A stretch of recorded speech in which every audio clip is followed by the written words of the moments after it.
salvación es progresiva. Hoy vamos a darnos cuenta que la salvación es progresiva. Hay 3 fases y todas tienen que ver con el pecado. Tenemos la necesidad de ser salvados, rescatados por el pecado. Somos pecadores, no tenemos acceso al Padre. Cuando Jesús murió por nosotros y luego resucitó, Él abrió el camino al Padre. Por su obra, Dios nos perdona si confiamos en Él. Esta es la primera fase de la salvación. 1. Dios nos salva de la pena del pecado. La camisa roja y la camisa blanca. Ya no vivimos bajo la pena del pecado. ¿Cuál es la pena del pecado? La muerte. Nos ha entregado vida. No vamos a sufrir el castigo de la muerte eterna. Sin embargo, esto no nos remueve de la presencia del pecado y tampoco de las consecuencias de esta vida. Seguimos viviendo en este mundo pecaminoso. Siendo pecadores perdonados, seguimos viviendo rodeados de otros pecadores. Satanás sigue ahí también, tratando de robar, matar y destruir. Sufrimos las consecuencias naturales del pecado también. Si yo decidiera robar un banco, me arrastrarían a la cárcel. Si yo entrara en una relación adúltera, destruiría a mi familia.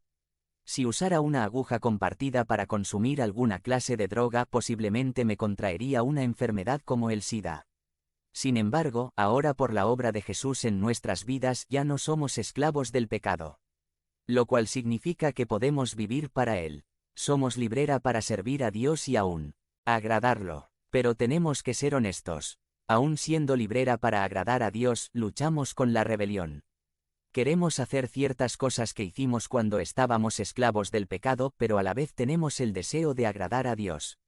La segunda fase nos ayuda a entender este conflicto. 2. Dios nos salva del poder del pecado. La camisa verde. Esto significa que Dios no ha terminado su obra en nosotros. Nos tiene en un proceso de crecimiento. Nos está transformando, moldeando, forjando según la imagen de su Hijo. Romanos 8. 29. Si has puesto tu fe en Jesús para tu salvación, te encuentras en ese proceso ahora. La camisa verde representa ese proceso de crecimiento. Ahora solo quiero mencionar la siguiente fase porque nos da mucha esperanza. 3. Dios nos salva de la presencia del pecado. La camisa amarilla. Algún día no vamos a luchar con el pecado. Algún día el pecado no va a ser un problema.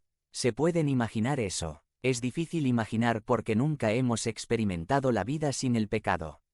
¿Qué esperanza tenemos? Y todo porque Dios nos amó tanto y tomó la iniciativa. No voy a delinear este tema mucho hoy porque tiene que ver con la camisa amarilla. Brevemente, Dios nos salva de la presencia del pecado porque nos colocará en su presencia. Si has puesto tu fe en Cristo, vas a vivir por la eternidad en su reino. Inclusive, la Biblia dice que Dios va a crear una nueva tierra y el pecado no va a permanecer en ella. Ese día será un día de mucha felicidad. En la introducción describí el conflicto que experimentamos después de confiar en Jesús. Si he sido perdonado y ahora soy una nueva creación, ¿por qué sigo luchando con el pecado? La respuesta corta es que no hemos sido salvados de la presencia del pecado, solo del poder del pecado. La camisa negra todavía existe en mi vida. Diapositiva negra, blanca, verde. Hoy, como se han dado cuenta, tengo la camisa blanca puesta. La camisa negra está por el lado izquierdo y la camisa verde está por el lado derecho. Tengo el ropaje de mi naturaleza pecaminosa y tengo el ropaje de mi nueva vida en Cristo. Yo lucho en esta guerra espiritual con la decisión de cuál ropaje me voy a poner. Yo quiero ponerme la verde, pero muchas veces la negra me jala y me la pongo. A veces puedo decir no a la negra y ponerme la verde. Aún Pablo, quien comenzó el movimiento cristiano transcultural, expresó frustración en esta área de su vida. Dijo, soy meramente humano, y estoy vendido como esclavo al pecado. 15. No entiendo lo que me pasa, pues no hago lo que quiero, sino lo que aborrezco. 16. Ahora bien, si hago lo que no quiero, estoy de acuerdo en que la ley es buena. 17. Pero, en ese caso, ya no soy yo quien lo lleva a cabo sino el pecado que habita en mí. 18. Yo sé que en mí, es decir, en mi naturaleza pecaminosa, nada bueno habita. Aunque deseo hacer lo bueno, no soy capaz de hacerlo. 19. De hecho, no hago el bien que quiero, sino el mal que no quiero. 20. Y si hago lo que no quiero, ya no soy yo quien lo hace sino el pecado que habita en mí.